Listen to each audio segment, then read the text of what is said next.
Hello and welcome to episode 118 of MMO Weekly, presented as always by Chitty's Cheesesteaks.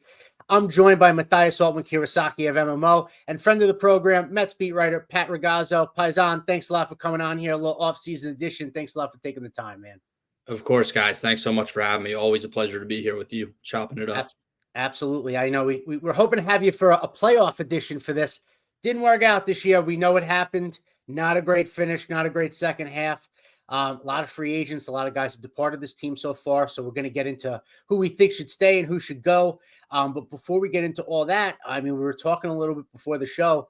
I felt like we kind of had to start by talking about Adam Ottavino here. And it's not his slider or his pitch usage. He was on his podcast, I believe it was Wednesday morning, Wake Up in Baseball, I believe it's called, and had some pretty damning things to say about the Mets, especially Carlos Mendoza, particularly his usage of the bullpen, how he handled that. Talked about Jake DeGrom a bit, Brandon Nimmo. I know we touched on it before the show started, a bit of how authentic we might think it is or not. But Pat, obviously a lot of strong words here for the beginning of the offseason. So I just kind of want to get your reaction to that podcast from Ottavino. Well, it was a full-on blasting that Ottavino had of the Mets organization and Carlos Mendoza. And he said he feels like Mendoza is a good under-the-pressure manager, but that he has no idea how to handle bullpen arms. And he went down the list of all the elbow injuries the Mets endured last season. There was about 6 of them, 6 elbow surgeries. Not all of them were Tommy John. I think 5 of them were Tommy John, and 1 was a flexor tendon surgery. But that's a lot of elbow surgeries to have. And the proof is in the pudding there. I mean, Ottavino might be onto something with, he was there. Obviously, he knows how the Mets use pitchers. He saw it, from firsthand experience, and something he's clearly passionate about. And he definitely did not hold back. Mathias, let me get your thoughts on this scathing review or lack thereof of Mendoza and the Mets.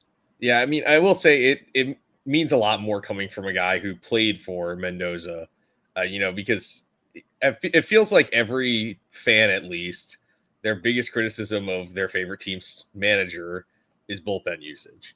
And I know that like immediately when the Mets started losing a lot of those close games where their bullpen came in and blew it, everyone immediately piled on Mendoza, it felt like.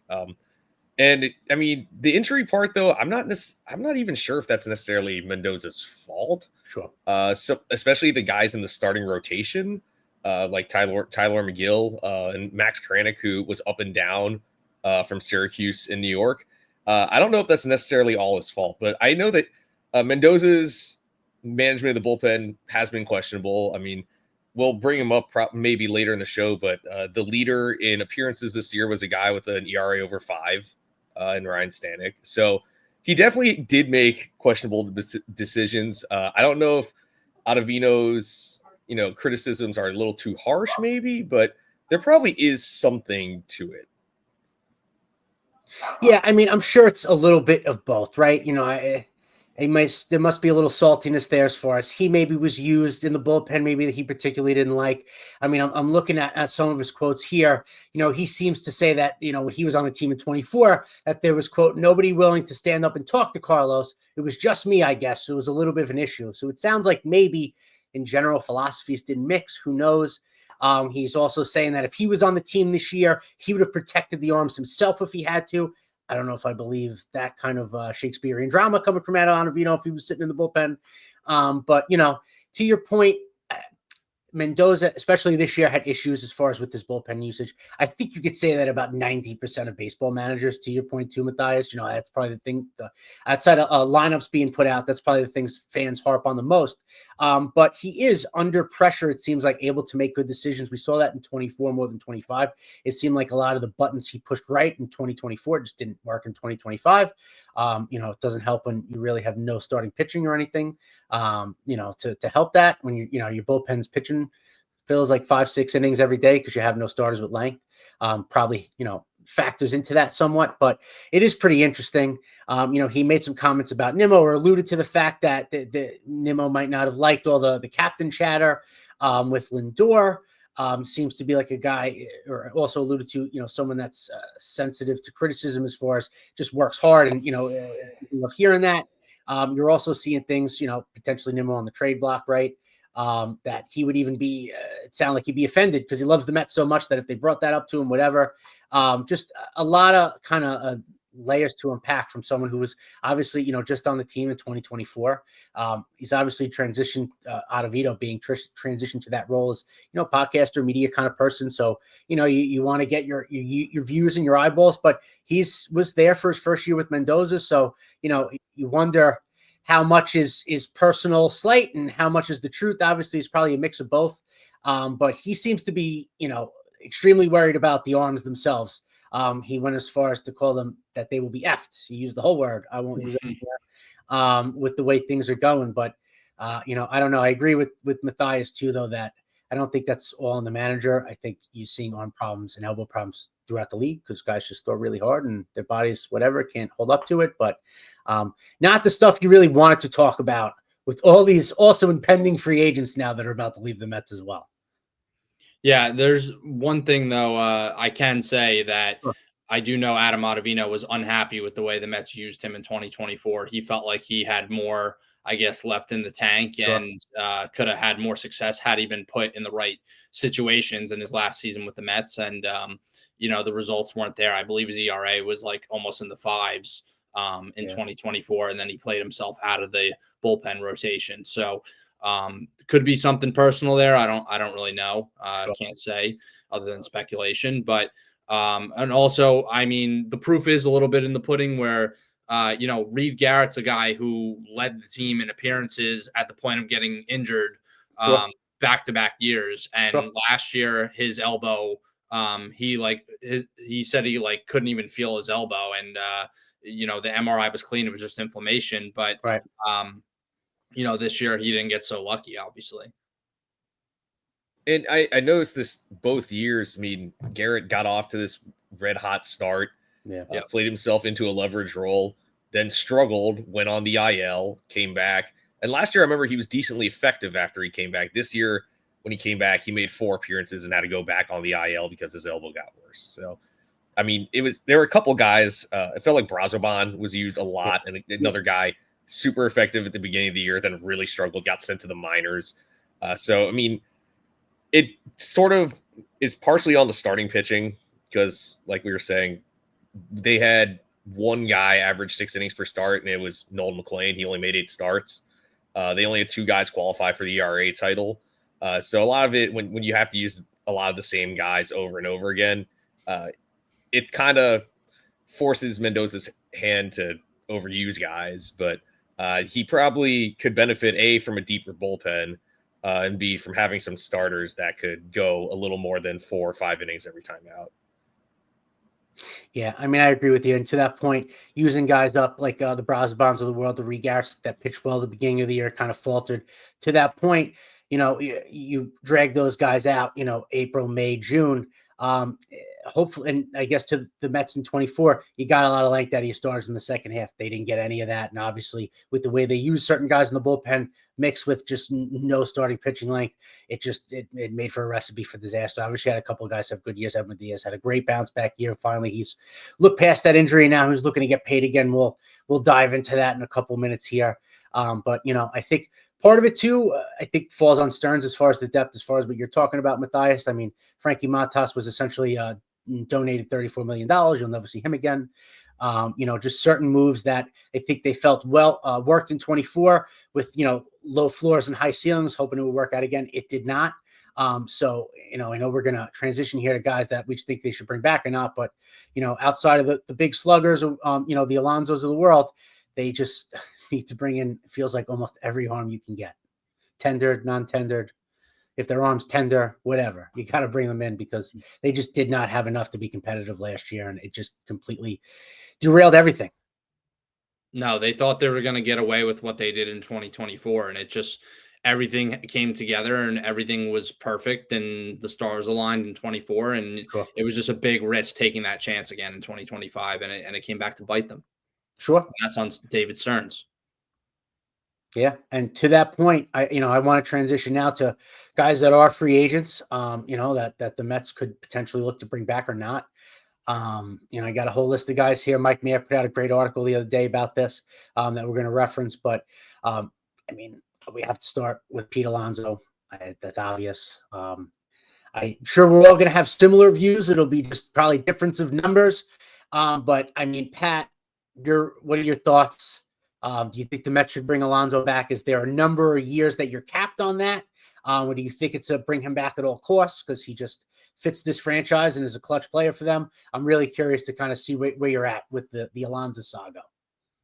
Should they bring him back? Yes. Do I think they're going to bring him back? No, because I think he's going to get more years somewhere else. I think somebody's going to give him 6, 7 years, 8 years, maybe eight's going a little too far, but I think he deserves the years, and somebody's going to give it to him, and I just don't see it being the Mets. Like, I think they should, though. I think they'd be crazy to let him walk after the season he just had, especially when Cody Bellinger's your best backup plan, and then you have all left-handed hitters in your lineup. Like, you're missing a major right-handed bat, and you're very, very left-handed heavy. So the Yankees were like that a couple of years ago, where they were I believe they were very right-handed heavy, and you need a more balanced lineup, and losing Alonso makes it a very imbalanced lineup, because like you could replace him with Bellinger, you could replace him with Schwarber.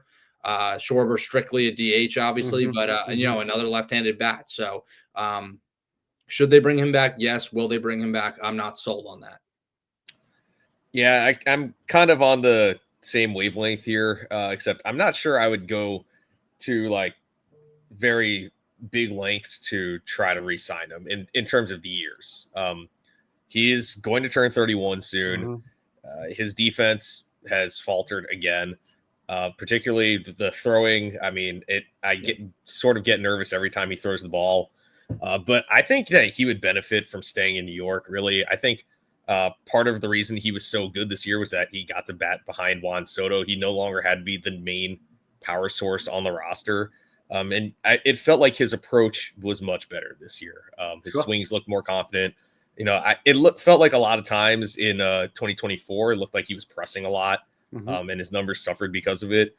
So I think it would be fair to give him 4 or 5 years maybe, but if another team is going to offer him 6 or 7 years actually, then it's kind of hard. I can't imagine David Stearns going to that type of length to try to re-sign him. And also the number one backup option as a first baseman came off the board immediately, Josh Naylor. So, and I'm not sure if Cody Bellinger would sign to be strictly a first baseman.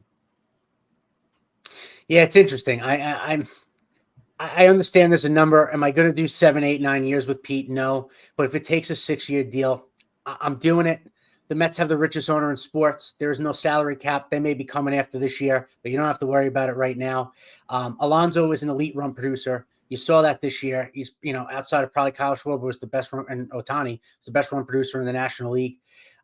Hitting behind Soto, I think, is huge. I think if Juan has anything to say about it, Pete's coming back because he wants to keep that production. And I think, the Mets certainly understand that. And as far as other options, you talked about Josh Naylor being off the board. Cody Bellinger is not going to replicate the power that Alonso had. And again, it's going to be a super left-handed heavy lineup, like you mentioned, Pat. Other options, too, the way I look at it is if you're strictly looking at what you have, if you let Pete Alonso walk, in my opinion, it's Mark Vientos or Juan Soto as your first baseman. And I don't want either of those guys playing first base at all. Mirakawa in Japan is another guy that's posted. He's someone looking at his numbers. Can't hit a fastball 93 miles an hour above. I think the batting average in Japan was 0.95 or something like that. Considering everybody throws 95 plus in the big leagues here, I don't want that being someone I'm relying on as a backup plan. There's obviously going to be a number. I don't know what it's going to be, but there's certain guys on certain teams that they fit the market, they fit the fan base, they fit the light, and he is that for the Mets. I just think in any capacity it would be silly for them to let him walk. Now, again, if somebody's offering him 9 years for $300 million, God bless, go get it. Go get your money. I understand. But if it's anywhere in a competitive ballpark, Steve Cohen has to flex his muscles, which is his money, and say, David, you bought me $1 billion player last year with no arms, and we didn't make the playoffs. I don't care. I want you to bring my player back. He did it once already last year. Stearns didn't want to bring Alonso back, it seemed like. And then after the fan fest and Cohen kind of pushing things through, it happened. I think Cohen understands that this would be a player that really would piss the fan base off. I don't think he wants to do that. Again, could they make other options? Yes. I just don't see a lineup that's better without a Pete Alonso, no matter what you do. Now, that being said, and we'll get into this a little bit more too, I think you bring in a Pete Alonso and you sign a Bo Bichette, somebody like that, a right-handed hitter that could play second base. I know the knees are worry. Great postseason player, drives in a lot of runs, can hit big homers. That would be what I'd like to see in addition to an Alonso, even a Bellinger or someone like that. I worry about being left-handed heavy, like Pat said, but there's just certain players that fit and you don't mess with it. And it's not my money, obviously, but I would just, if it ain't broke, don't fix it. Let that guy hit fourth for a long time. Even if you got a couple DHs on the roster in 6 years, I don't care. If you get a World Series between now and then, nobody's going to care. So hopefully they just kind of bite the bullet and bring back their guy. That would be what I have. That's my pitch. David, Steve, if you're listening, go for it. All right. That's a good point. They're a lot closer to a World Series championship with Alonso than without him. I've seen mock lineups without Alonso in it, and it just completely shifts everything. You look at center field. You don't feel as bad if you're going to have to look at Tyrone Taylor playing center field again. Hopefully maybe a guy like Carson Bench can take that over in spring training. That's another story. But just Alonso anchoring in the middle of that lineup, Soto and Alonso hitting 3 and 4 or 2 and 3, however you want to, change that up. There's really not much better in the National League, and you're not going to find better. So just keep what you have. That would be my best bet. But I'm going to move on from Alonso, and we're going to go to pitching. We're going to talk about the most obvious guy who also opted out, Edwin Diaz. He had a phenomenal year. It looks like he's back from the knee injury from 2 years ago. That seems well behind him. He's another guy that here he had his early struggles. He figured it out. He seems to really like the city and is very comfortable within the organization. At one point, the Mets made him the highest paid reliever the last time they gave him a contract. I'm sure he's going to be looking for something close to that again. So, Pat, I'm just kind of curious if you've heard anything that he's looking for number-wise and, like your opinion on what would be the cap for you to bring him back. Well, I've heard he's looking to match the deal that he signed with the Mets 3 years ago, 5 years, $102 million. I think that's a little high, but he wants to be the highest paid closer of all time, and he deserves it after the season he just had. I mean, total bounce back from an up and down 2024. Sure. He was dominant. He was electric. I don't see how they could let Edwin Diaz go. Like, there's really no contingency plan. There's no internal options. You have a whole barren bullpen right now besides Brooks Raley. No internal options, and the options that are out there just aren't much better. And it's a similar situation as Alonso, but worse, where, what are they going to do? Sign Robert Suarez, Kenley Jansen, Pete Fairbanks? Like, the options aren't close to as good as Diaz. Like, there's a major gap in talent and stability there, I think. And I think that they should give him what he wants. And it's not my money, but I'm spending it for them. And if I was spending it for them, I'd be re-signing my closer and bringing him back to Queens. Yeah, I mean, I agree with Pat here. The drop-off in quality in relievers is steeper than what it is in first base. And again, sort of like first base, one of the best options on the market already re-signed. Raisel Iglesias already re-signed with the Braves. If now, say some team offers Edwin Diaz $120 million, I'm not sure if he's worth that much money. But if it's 5,102 or 5,110, even heck 5,115, there's like zero excuse to not bring him back. I know he's highly sought after. Every team could use an elite closer or as many arms as you can in a bullpen. I understand that relievers are volatile, but Diaz was so good this past year. I was as confident as I was in 2022 when he entered games.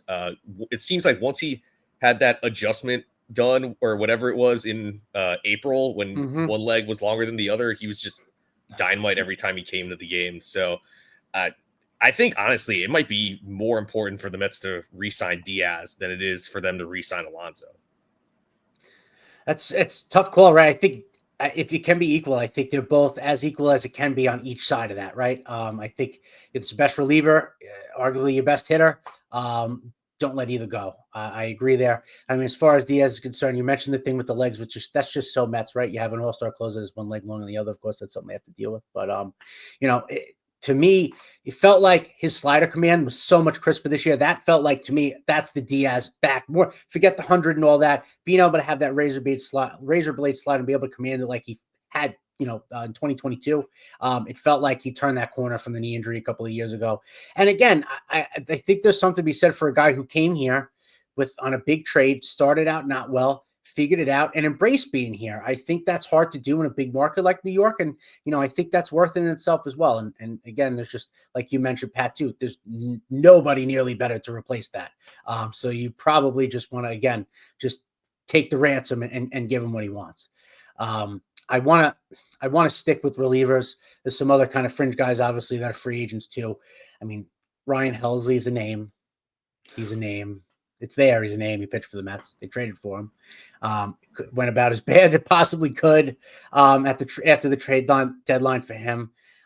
Personally, he's not someone I would be willing to bring back. That experiment didn't work. He probably wants to be as far as away from New York as humanly possible, and feelings mutual. But Pat, I just want to get your thoughts real quick on maybe bringing back Ryan Helsley. No shot. I don't think that he fit well in New York. I don't think he fit well in a non-closing role, clearly. Yeah. I wrote a story about him actually the other day that there were concerns around the league about his ability to, his lack thereof ability to go more than one inning and how he would adjust in a non-closer role. And it was a disaster with the Mets, and he never seemed to get comfortable leaving St. Louis.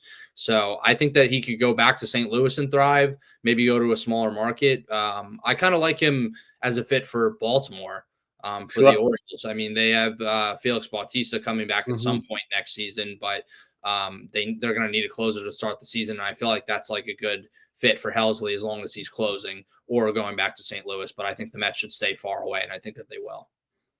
Yeah. I was worried when they first got him about the whole setup man thing. I remember when the White Sox traded for Craig Kimbrell when he was having a vintage Kimbrell season with the Cubs in 2021, and he struggled as a setup man with the White Sox and never really seemed to find that vintage Kimbrell form. And Helsley just looked like he could never figure it out. And there was the whole thing with him tipping his pitches.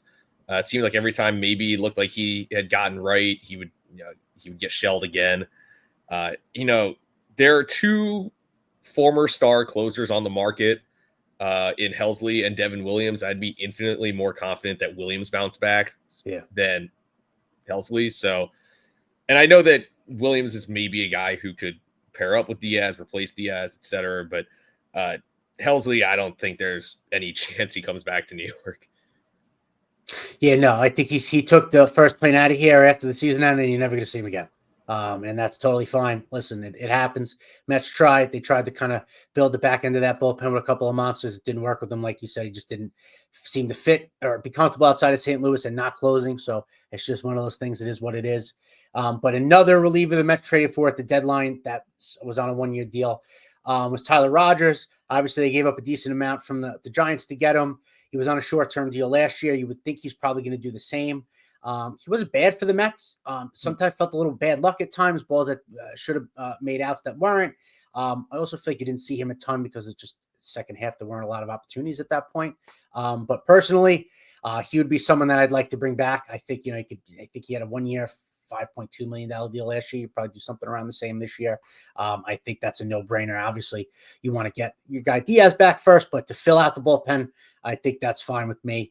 Mathias, we'll start with you quick. Just your thoughts. This is 100% a guy I think they should try to bring back. He led the league in appearances for the fourth time in his career. And because of his unique delivery, he can pitch, feels like almost every day. So while it feels like his ERA was higher than 2.3 in New York, because like you were saying, there was some bad luck, I think, involved there.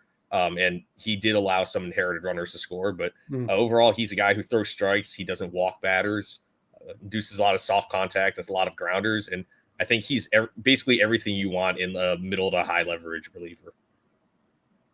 Yeah, I agree with Mathias. I think Tyler Rogers is a guy who he earned at least another contract with the Mets. I think that I think he was a good fit. Like you said, he wasn't really used as much because there weren't as many leads down the stretch. But when he did pitch, he was effective, and he's got that unique delivery, and he's durable, and he has a good track record. And I think that also being able to pitch in the New York market's a bonus as well. So, he showed that in his brief stint with the Mets. So, I think that he'd be a good addition to the bullpen where they need plenty of arms, even beyond re-signing Diaz. Yeah, no, absolutely. And that brings me to another guy, Gregory Soto, who they traded for at the deadline last year too. Pat, what are your thoughts on a guy like him? I would let him walk. I mean, Yeah. I wouldn't mind if they brought him back. I don't think it would be a bad move, but I wouldn't say his performance with the Mets was an absolute, oh, they have to bring him back. Sure. Like, he was okay. He was decent. He did have some implosions, and he had some implosions when it really mattered in the final week of the season. But I think that he's a solid reliever, but yeah, I think that they wouldn't be too heartbroken if they let him go. Yeah, I'm going to agree here. I know it'd be nice to have a hard throwing lefty in the bullpen like him, but ERA was close to 8 in September. He didn't walk as many batters, but he also had an opponent's batting average over 300 as a Met. So, and he has a history of control issues in the past. So they already also, now that I think about it, they have 2 lefties locked in for next year in Raley and Minter. So it'd be nice to maybe have a third lefty, but I think they can afford to let Soto walk. Yeah, I agree. That was the point I was going to bring up with the 2 lefties with Raley and AJ Minter. It sounds like Minter's going to be ready could be ready for spring training. Raley's going to be healthy. So carrying 3 lefties just doesn't seem feasible. So he would probably be obviously the odd man out there. They're not going to bring back someone with 32 lefties on contract. From what I've heard, they're not opposed to carrying more than 2 lefties. Okay. They're not opposed to it. I'm not saying they will do it, but, but I've heard some rumblings that they've spoken to some arms who are left-handed who would be for the bullpen. Interesting. All right. Well, we're going back to the right side. We kind of mentioned him. I think I'm going to know everybody's answer. But Pat, would you bring back Ryan Stanek? No, I think that he had a nice stretch with the Mets in the end of 2024 and in the postseason, and I just would not count on him as a high leverage arm in the bullpen. He was there. I believe he led the Mets in appearances. He wound up leading the Mets in appearances last season, 65, and he was their worst reliever. So he had an ERA over 5, well over 5. I think, what was it, 5.65 or something like that? 5.3, but his cumulative ERA with the Mets across the 2 years was 5.47. Yeah, I just the time would be to move on from Ryan Stanek. I just would not. He's had some health issues over the last couple of years, physically, and the back. It would be too risky at his age, and just what we've seen from him overall in his Mets stint. I think he's someone they should definitely move on from. And to me, he was like the most volatile reliever in that bullpen. I mean, just because you throw 100 miles per hour doesn't mean you're particularly great. 5.3 ERA leading the team in appearances. It's hard to fathom. There'd be moments where he'd look like the Ryan Stanek that was in Houston that won a World Series with the Astros, but for the most part, he could not be trusted in high leverage situations. Heck, I don't even know if he'd be trusted in low leverage situations. So I think this is an easy no on re-signing him. Yeah, I mean, I agree with that. I think like we said, best days are behind me. Had a good stint with the Mets, but even then, very high and low. Not so many could rely on in big innings, late innings. So, appreciate you, but you're gonna have to walk. And to round out the bullpen, the gem of the Lucas Duda trade, Drew Smith. Mathias, I'll start with you quick. He's someone personally I would bring back. I know he had the injury, hasn't pitched in a while. It was pretty good for the Mets when he was here. It's got stuff when it's there. So he's someone, that if I was going to take a chance on to bring back just as far as length, that's someone that I would consider. But Mathias, I just want to hear what you think. Yeah, I mean, at first I was thinking, just let him walk. Home run problems in the past, but he's probably going to be relatively cheap. So I'd give him a 1-year deal or so to see if he can figure it out. And I think he could be fine as a middle reliever. Sure. Yeah, I'd give him another chance. I'm not saying they have to. Like, it's not the end of the world if he signs elsewhere. He loves the Mets. He's spent basically his whole career here, his whole MLB career he spent with the Mets, of course. And I'm sure he would love to come back. But yeah, it's not a must. But for the right price, I think it would be okay. Yeah, no, agreed. So that rounds out our pitchers, and I just have a couple of position players. Just want to get your thoughts on to round out the show here. First and foremost, they traded for him last year, Cedric Mullins.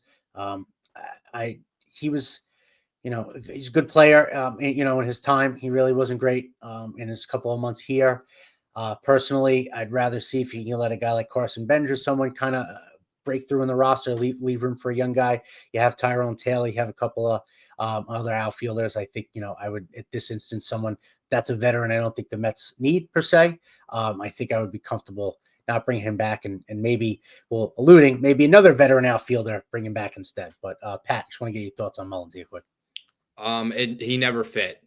He never fit in New York. He was a disaster, like Helsley. He was brought in as like their impact bat, and he was slumping since May, I believe. He got off to a hot start to the season, and then he was slumping since about May.